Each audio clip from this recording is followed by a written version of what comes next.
Hey everybody, I was thinking about doing this today, it just suddenly came to me, but I guess you can also thank the fact that I watched the first episode, or as I guess it's called the sneak preview episode, of the new Scooby-Doo Mystery Incorporated, which to me looks pretty good, and I'll get into that later. But right now I want to run down what I consider the top 10 and best animated Scooby-Doo cartoons. That's right, the top 10 Scooby-Doo series. Yes, this will include all 10 series that have come before. But it's going to basically go like this. From 10 up, number 1 will be the best one. The 10, well, you know what that means. It's not the best. So, let's get started, shall we? With number 10. And number 10 is the more recent incarnation of the Scooby-Doo franchise. Number 10 is Scooby and Shaggy Get a Clue, which recently aired on the WB network and CW for Kids. Now, the first time I looked at this in the previews and then watched it for a bit, I can tell you this honestly, it really didn't make any damn sense. I mean, where in the world does Scooby and Shaggy inherit a mansion? How does that happen? It just didn't make any sense. It didn't have that real Scooby-Doo feel to it, and the animation, believe it or not, ladies and gentlemen, was shit. It was complete shit, and that's all I'm going to say, and that's why Scooby and Shaggy Get a Clue is number 10, and thankfully, I could just type it in the title. I don't need no damn title card. But now, on to the number 9 position. Who is number 9? Who is number 9? Well, number 9, I might get some flack for this, is a pup named Scooby-Doo. That's right. Despite the fact that this show is popular, I hate to say it, but this show really started to cause the franchise to go downhill. I mean, have you noticed that there was not one new single Scooby-Doo cartoon after that was made? Not one. And you know why?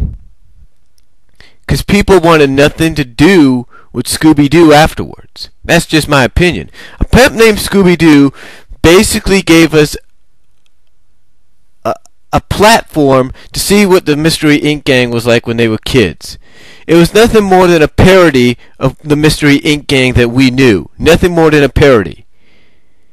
And some of the things that they used in that cartoon, like Velma using a computer. Hello, they're supposed to be in junior high on computers, kind of like non-really existent portable ones, that is. I mean, that just doesn't make any sense. I mean, it was nothing more than a parody of the Mystery Inc. gang. I mean, I watched it. I gave it a chance. I watched it, and I enjoyed it when I was younger. But overall, ladies and gentlemen, looking back on it now, A Pup Named Scooby-Doo is not the best incarnation of Scooby. I mean, yes, I can understand that there was a trend at the time at Hanna-Barbera where they were doing kid versions of all the franchises. I mean, they did it with Flintstones, they did it with Tom and Jerry, they did it lastly with Yogi, and I guess in the middle they had to do Scooby. But believe me, this is the second to worst incarnation you could think of the Scooby-Doo gang. I mean, some of you may disagree on that. And you got a right. You have a right to disagree on that. But I'll be honest, it was not the best incarnation. So that's why Pup Named Scooby-Doo is number 9. Now, number 8. Number 8 is the Scooby-Doo and Scrappy show from the early 80s. That's right, 1981 to 82, or 80 to 82, or whatever you want to call it. Well, they were nothing more than comedic cartoon shorts. Basically, they were animated in length in the same way as the Looney Tunes. That's right. And we didn't have no Mystery Inc. All we had was Scooby, Shaggy, and Scrappy, going around the world dealing with different supernatural causes and beings. I mean, I'm not trying to say it wasn't a bad incarnation, but if Hanna-Barbera wanted to do a Looney Tune style version of Scooby-Doo, then they completely failed here. Because this just didn't work. But what also made it not work was the fact that it also introduced another character in another segment. You see, sometimes there would be two separate Scooby, Shaggy, and Scrappy shorts. Then the last short would be Scooby's cousin Yabba-Doo, that's right, Yabba-Doo, and Scrappy, and I believe Shaggy's cousin trying to defend a western town from crime and supernatural causes or something like that. And to me, it was just like, who is this character? When I first saw it, I was like, if this is a Scooby character, he sure don't act like it. I mean, I'm not trying to say that they weren't trying to introduce us to a new Scooby character. To me, it just didn't work. Honestly, it just didn't work. And quite honestly, that's why the Scooby and Scrappy-Doo animated shorts, if you will, along with Yabba-Doo, it was an okay incarnation. It was an okay continuation of the Scooby series, but it really wasn't, one of the best. And I think one of the reasons is they introduced Yabba-Doo really wasn't necessary. So that's why the Scooby-Doo and Scrappy-Doo shorts from 1980 to 82, along with Yabba-Doo, are number 8 on this countdown.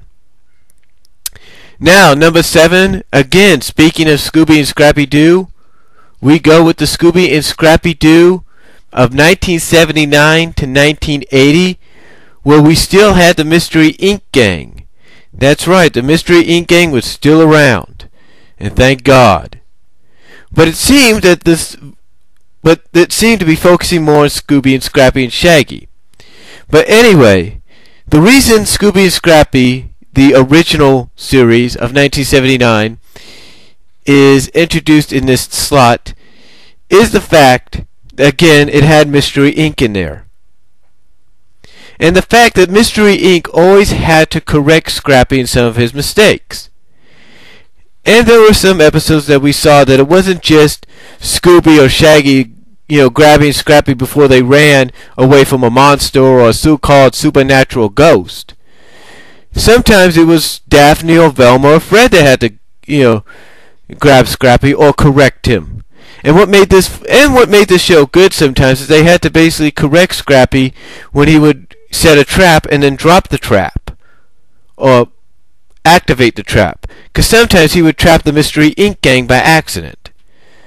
So overall, a better incarnation because it had Mystery Inc. in there, and the fact that they were always able to kind of correct Scrappy in his mistakes. So the Scooby and Scrappy original series premiere of 1979 is number 7 on this countdown.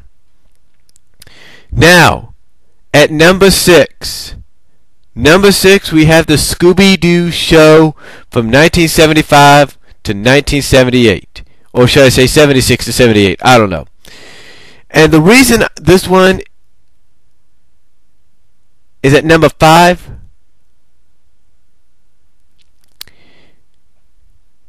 at number 6 I should say, it's not number 5, but number 6. The reason this is at number 6 is because it introduced 2 new characters that, believe it or not, were embraced very much so by the fan base of the Scooby-Doo franchise.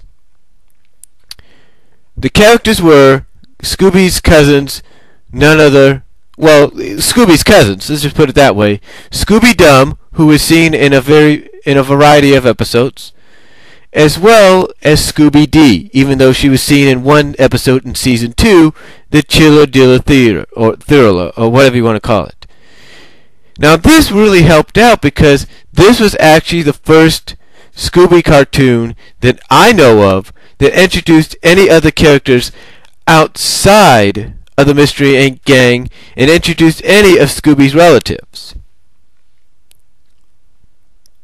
I mean, before this, we never knew that Scooby had a cousin or two or even a family. We didn't know about that until the Scooby-Doo show.